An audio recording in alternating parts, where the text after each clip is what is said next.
National अवामी party में चूंकि progressive party थी, मल्टी नेशनल पार्टी थी, मल्टी क्लास पार्टी थी, और एक मैं कहूंगा कि पाकिस्तान में जैसे पार्टी शायद बन न पाए, फिर खुदा करे बने, नामुमकिन नहीं है, लेकिन ये उस तरह की पार्टी बनना मुश्किल है।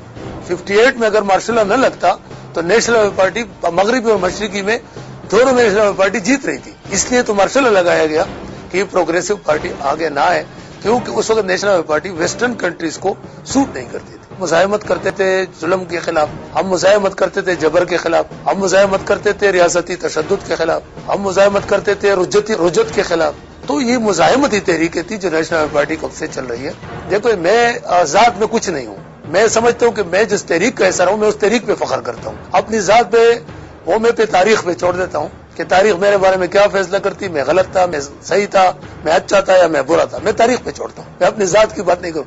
हाँ, मैं जिस तहरीक में था उसमें जदोजहद की तो बदली तौर पे, तो मेरे ख्याल में मैं पूछ बहुत जल्दी हो जाता था, और जब पता चलता था कि गिरफ्तार होने वाला हूँ। लेकिन अगर हाथ आ जाते थे तो फिर आते थे, वो मारपीट भी पड़ती थी, और वो सहे हमने 77 में भी पकड़े गए, उसके बाद फिर 83 में मैंने खुद गिरफ्तारी दी, और 83 की जो गिरफ्तारी थी MRD की, वो तकरीबन 1 साल की सजा मुझे हुई थी मिलिट्री कोर्ट से। और आपको एक दिलचस्प बात बताऊं कि जब इस मिलिट्री कोर्ट में मुझे पेश किया तो 10 दिन तक हमारा ट्रायल होता रहा। मैं तंग हो गया, मैंने सख्त बातें कहनी शुरू कर दी, तो फिर वो मुझे जेल से नहीं लाते थे, क्योंकि सुबह 6 बजे लाते थे और रात को 12 बजे में वापस ले जाते। ना में पानी देते थे, न चाय देते थे, जमीन पर बिठाते थे गर्म धूप में, और उस वक्त हम लोग प्यासे भूखे 12 बजे रात तक। के बाद तो खैर छोटे मोटे गिरफ्तारी होती थी, फिर छोड़ देते थे, केस नहीं बनाते। लेकिन आपको हैरत हो कि मुझे सबसे ज्यादा इंटरेस्टेड था मेरी गिरफ्तारी, वो नवाज शरीफ साहब के साथ हुकूमत में अलाई थे, कोलिशन पार्टनर थे, तो मुझे गिरफ्तार कर लिया था बगावत केस में। और जो उस केस में गिरफ्तार किया जो कि 12-13 साल पुराना था, वो 12-13 साल पुराना केस उठा के उन्होंने मुझे बगावत और दुश्मनी और कत्ल पे उकसाना 123A, 124A, 120B 3 सेक्शन में मुझे जेल में बंद कर दिया। और जब सेनेट में, कौमी असम्बली में, बलोचिस्तान असम्बली में, पुख्तनख्वा असम्बली में मेरे लिए आवाज उठी, तो फिर मुझे 169 के तहत जेल से रिलीज कर दिया। पहले जो हुकूमत थी नवाज शरीफ साहब की, मैंने खुद गिरफ्तारी दी थी, ये मुशर्रफ के मार्शल लॉ के खिलाफ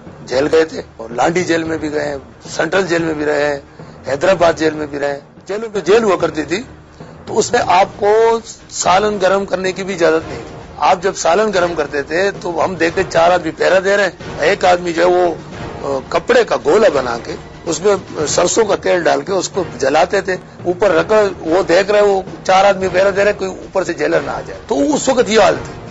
लेकिन चूंकि हम लोग हड़तालें बुक हड़तालें करना, जेल में झगड़ा, मुजाहिमत करना, तो वो जो जेल मैनुअल था उसमें चेंजेस भी आती गई, और साथ में जेल में जो लोग सियासी लोग अब जाते बड़े आराम से रहते हैं। ये बाएं बाजू के लोगों के जद्दोजहद की वजह से मुमकिन हुआ है कि जेल में उन्होंने आहिस्ता आहिस्ता करके पाबंदियां तोड़नी शुरू की। जैसे हमने पाबंदी तोड़ी हैदराबाद जेल में 83 में, मेयर शकील पठान मरहूम भी हमारे साथ थे, बड़े अच्छे ह्यूमन राइट्स के एक्टिविस्ट भी थे, 1700 सियासी कैदी थे। आजकल जो पीपल्स पार्टी में लीडरशिप है हुकूमत में, इनमें ज्यादातर लोग हमारे साथ जेल में थे। तो 83 में हैदराबाद जेल में फिर हम लोगों ने बैरक तोड़ दिए जेल के अंदर। तब बैरक तोड़ दिए बाहर। उसके बाद जो हम पंजाबी फिल्मों में देखते थे अक्सर के, जब छोटे थे, कि वो जब जेल में कोई गड़बड़ होता तो सीटियां बजती थी और पुलिस वाले बंदूक लेके एक दूसरे के पीछे भागते थे। तो वो सीन हमने फिर अपनी आंखों से देखा कि जो हमारे पीछे सीटियां बज रही थी और हमारे पीछे बंदूकें लेके आ रहे कतार में, तो हमें उस जेल से, उस बैरकों से गंदी जगह पे ले आए।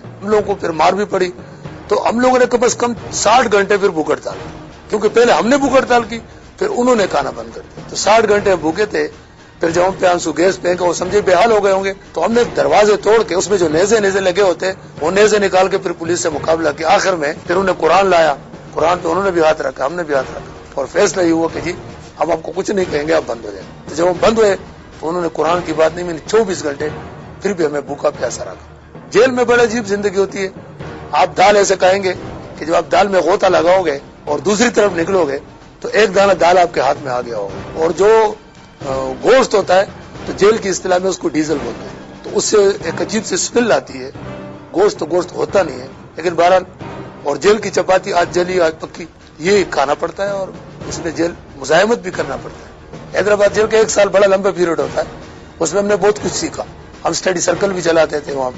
इमदाद चांडियो साहब वो अल्लाह उसको जिंदगी दे, وہ چلاتے تھے، مصطفیٰ سہاگ چلاتے تھے، بہت سارے لوگ ہوتے جو اسٹڈی سرکلیں چلاتے تھے اور وہاں لوگ تربیت حاصل کرتے تھے، مارکسی فلسفہ مبادیات